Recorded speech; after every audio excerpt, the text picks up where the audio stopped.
ఈరోజు నేను కొంతమంది వికలాంగులు మెయిన్గా పెళ్లి కాని వికలాంగులు ఒక ముగ్గురు గురించి పరిచయం చేస్తాను. వాళ్ళని పెళ్లి చేసుకోవాలనుకునే మహిళా వికలాంగులు ఎవరైనా ఉంటే నన్ను సంప్రదించవచ్చు. ఒకరిద్దరు అయితే పేరు చెప్తున్నాను. ఒక ఆయనకి ఆయన ఇప్పుడే పబ్లిక్లో పేరు చెప్పొద్దన్నారు కొన్ని కారణాల వల్ల. ఆయన ఏజ్ వచ్చేసి 50 వరకు ఉంటుంది. అంటే మన వికలాంగులు చిన్నతనం నుంచి పెళ్ళి అక్కర్లేదనే ఉద్దేశంతో పెంచుతారు కాబట్టి మనకి పెళ్లి చేసుకోవాలి, ఒక తోడు అవసరం అనే జ్ఞానోదయం అయ్యేటప్పటికి లేట్ అవుతుంది. అందులోనూ ఇప్పుడు నేను చెప్పిన ఈ 50 ఏళ్ల వికలాంగుడు అనే ఆయన కొంచెం బాగా విలేజ్ బ్యాక్గ్రౌండ్, కానీ మంచిగా ఆదాయం ఉంది, సొంత ఇల్లు ఉంది. ఆయన సంపాదించి పెద్దల నుంచి వచ్చిన వారసత్వంలో మంచిగా ఇల్లు కట్టుకున్నారు. వికలాంగులకు అనుకూలంగా అన్ని సౌకర్యాలు, మంచిగా కంప్యూటరు, ల్యాప్టాప్, వాటరు అన్ని ఏర్పాట్లు ఉన్నాయి. ఆయనకి ఈ వయసులో కూడా అన్ని పనులు ఆయనే సొంతంగా చేస్తుంది. ప్రస్తుతం ఆయన అంత పెద్ద ఇంట్లో సొంతంగా కట్టుకునే ఇంట్లో అంత హెవీ డిజేబిలిటీ ఉండి ఒక్కడే బతుకుతాడు. అంటే ఒక్కడే వంట చేసుకుంటూ అన్ని పనులు చేసుకుంటూ చాలా చక్కగా బతుకుతాడు అనమాట. అయితే అయితే ఆయనకి ఒక పార్ట్నర్ అవసరం అనిపిస్తుంది. ఎందుకంటే ఈ వయసులో ఒంటరిగా ఎంతకాలంటే పని చేసుకోలేక కాదు, పని చేసుకోగలుగుతాడు, కానీ ఒక తోడు నీడ ఉంటే బాగుంటుంది. తన మనసు అభిప్రాయాలు అర్థం చేసుకుని ఒక భాగస్వామి ఉండాలి అనే ఉద్దేశంతో పెళ్లి చేసుకోవాలనుకుంటున్నాడు. ఆయనకేమీ సంపాదన లేక కాదు, సొంత ఆస్తులు ఉన్నాయి, సొంత ఇల్లు ఉంది. ఆయన ఇంకో గొప్పతనం ఏంటంటే ఈ రోజుల్లో చాలామంది ఆడవాళ్ళే ఇళ్ల పనులు చేయడానికి మేం చేయాలని ఇళ్ల పని చేయడం అనేది ఒక చీప్ లాగా చూస్తుంటారు. ఆయన మగ మనిషి అయింది, అంత హెవీ డిజేబిలిటీలో ఉండి, హెవీ డిజేబిలిటీ అంటే ఏం లేదండి, ఫ్లోర్ వాకరు, కాళ్ళు ముందుకు చాపుకొని నడుస్తారనమాట. అంటే కింద కూర్చొని కాళ్ళు ముందుకు పెట్టుకొని నడుస్తుంటారు. అట్లా ఉండి కూడా వాళ్ళ అమ్మగారికి వృద్ధాప్యంలో అన్ని సేవలు, అంటే తల్లిగారు వృద్ధాప్యంలోకి వెళ్ళాక చాలామంది ఏం చేస్తారు, పెళ్ళైన వాళ్ళైతే భార్య మీద నెట్టేస్తారు. నా భార్య మా అమ్మకి సరిగ్గా సేవ చేయట్లేదు అన్నట్టు మాట్లాడతారు.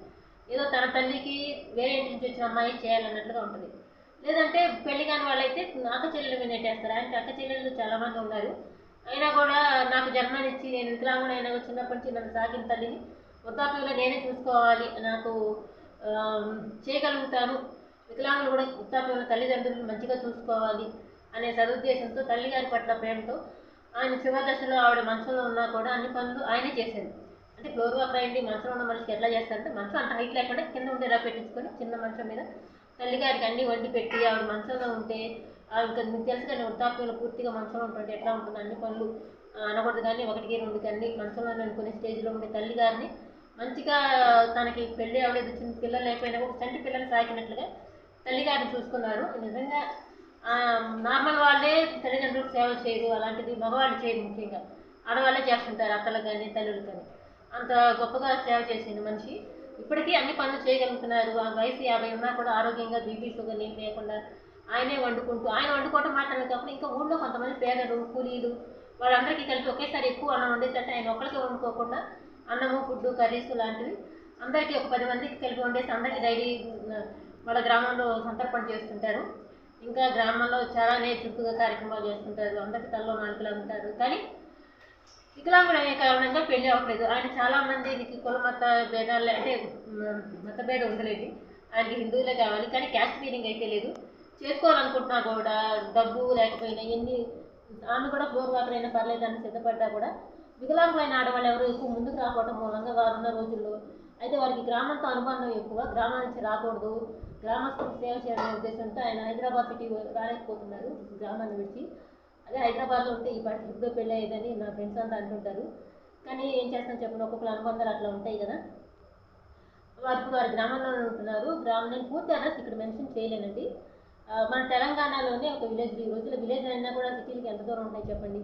మనం ఏదైనా సినిమాకి వెళ్ళాలన్నా సరుకులు తెచ్చుకోవాలన్నా అన్ని దగ్గరలోనే ఉంటుంది. ఆన్లైన్లో పెద్ద ప్రాబ్లం ఉంటుంది. అన్ని సౌకర్యాలు, నీళ్లు ఏది మోసుకునే పని లేకుండా ఎక్కడికక్కడ పంపులు, మంచి అన్ని సౌకర్యాలతో ఉన్నాయి. అది కాక పెళ్ళయింది కదని చెప్పి మొత్తం పని అంతా భార్య మీద నెట్టేసే ఉద్దేశంతో ఒకళ్ళు లేరు. ఆయన కూడా ఇంటి పనుల్లో చేదోడు వాదోడుగా ఉంటారు. జస్ట్ ఒక సపోర్ట్గా ఉండటం, ఈ ఉద్దేశంతో ఇద్దరు మంచిగా స్నేహితుల్లాగా ఉండి అవగాహన చేసుకొని ఒక ప్రేమ భావాన్ని పెంచుకోవాలి ఒంటరితనం లేకుండా అనే ఉద్దేశంతో ఆయన వివాహాన్ని కోరుకుంటున్నారు.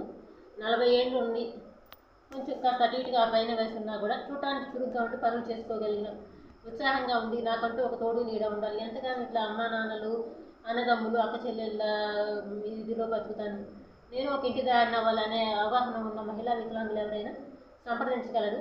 అయితే ఆయనకి మొదట్లో కొంత ఆయన అంటే 30 ఏజ్లో ఉన్నప్పుడు నార్మల్ వాళ్ళు కొంతమంది వచ్చారు, కానీ ఆయనకి నార్మల్ వాళ్ళని అంతగా నమ్మాలని అనిపించట్లేదు. మహిళా వికలాంగులు పెళ్లి చేసుకుంటే బాగుంటుంది అనేది ఆయన మనోభావం అట్లా ఉంది. ఆయన మహిళా వికలాంగులు ఉంటే సంప్రదించగలరు.